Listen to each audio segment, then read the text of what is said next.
लालू को 2000 के चुनाव में ही पता चल गया था कि उनका चेला उन्हीं की तरह हर चाल चलने में माहिर बन सकता है। जी हाँ, फर्क इतना था कि कभी कर्पूरी ठाकुर को दबी जुबान कपटी ठाकुर कहने वाले लालू 10 साल का सत्ता सुख भोग चुके थे। उनकी तुलना में नीतीश बिहारी दांव खेलने में माहिर नहीं थे। इसका एक कारण ये भी रहा कि लालू यादव के दोनों पैर 1990 से 1997 तक बिहार में उनकी ही बनाए दलदल में धंसे थे। दूसरी ओर कुलीन नीतीश की पसंद दिल्ली थी। लालू के कथित जंगल राज के खिलाफ समता पार्टी बनाकर विद्रोह करने वाले नीतीश बिहार में टिके नहीं।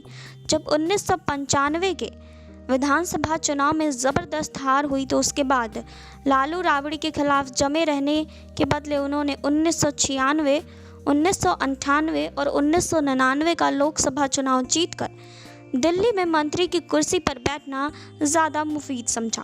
इसी बीच 2000 में बिहार विधानसभा के चुनाव हुए। सत्ता हथियाने का ऐसा खेल खेला गया कि जिसमें लालू को पहली बार आभास हुआ कि उनका चेला राजनीतिक चालबाजियां सीख गया है। पर लालू अपने जंगल राज को भी हथियार बनाने वाले उस्ताद थे।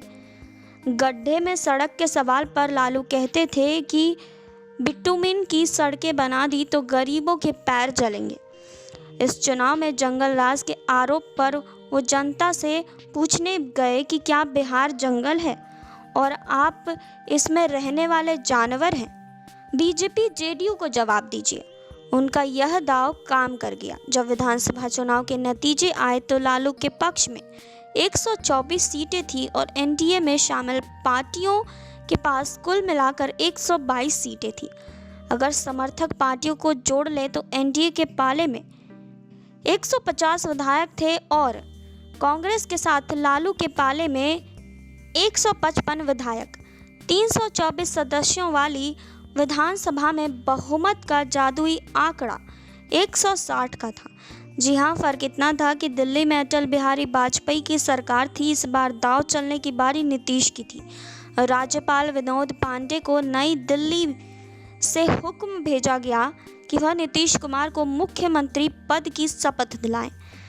पांडे ने आज्ञा का पालन किया और संवैधानिक सुचिता में विश्वास रखने वालों ने इस फैसले को अराजक करार दिया। जी हाँ, इस बीच 3 मार्च 2000 को नीतीश कुमार पहली बार बिहार के मुख्यमंत्री बने। जी हाँ, तो और अपडेट्स के लिए आप जुड़े रहिए हमारे साथ। नेक्स्ट 9 भोजपुरिया से सुरभि की रिपोर्ट।